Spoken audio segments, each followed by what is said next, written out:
যুক্তরাষ্ট্রের বিরুদ্ধে যুদ্ধ খেলায় মেতে উঠেছে ইরান, চীন ও রাশিয়া।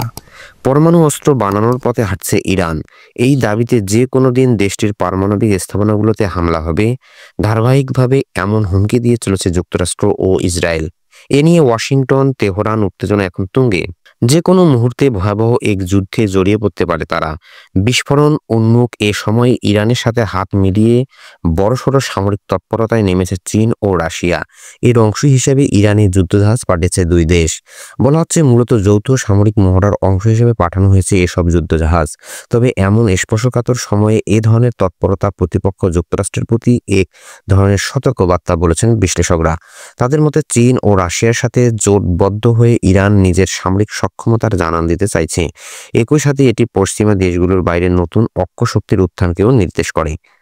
যৌথ এ নৌমহড়ার অংশ নিতে সোমবার চীন ও রাশিয়ার নৌবহর নিজেদের জলসীমায় পৌঁছেছে বলে জানিয়েছে ইরান।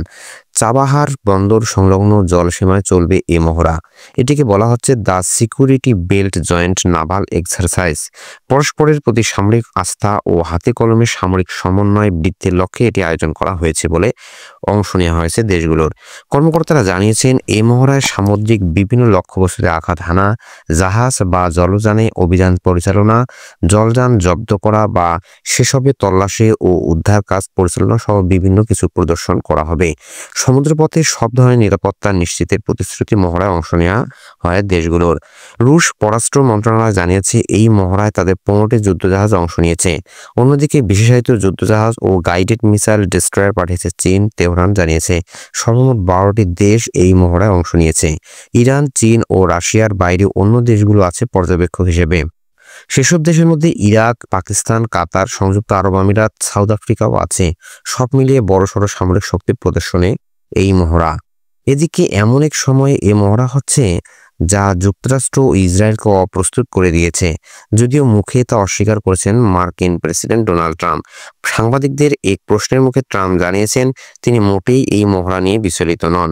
যুক্তরাষ্ট্র, রাশিয়া, চীন বা ইরানের চেয়ে বেশি শক্তিধর দেশ দাবি করে তিনি আরও বলেন তার শাসনামলে মার্কিন সামরিক বাহিনীকে আরও শক্তিশালী ও পুনর্গঠিত করার উদ্যোগ নেওয়া হচ্ছে। অন্যদিকে এই বাগাড়ম্বের জবাবে ট্রাম্পকে উপহাস করেছে ইরানের নৌবাহিনীর প্রধান রিয়ার অ্যাডমিরাল শাহরাম ইরানি। নিজেদের শক্তিমত্তা নিয়ে মার্কিন প্রেসিডেন্ট বিভ্রমের মধ্যে আছেন বলে মন্তব্য করেছেন তিনি। বিশ্বের নিরাপত্তা বা শান্তি নিশ্চিতে যুক্তরাষ্ট্রকে ব্যর্থ অভিহিত করে ইরানি আরও বলেন বরং তারা মানবতার জন্য হুমকি। সারা বিশ্বে অনিরাপদ করে তুলেছে ওয়াশিংটন।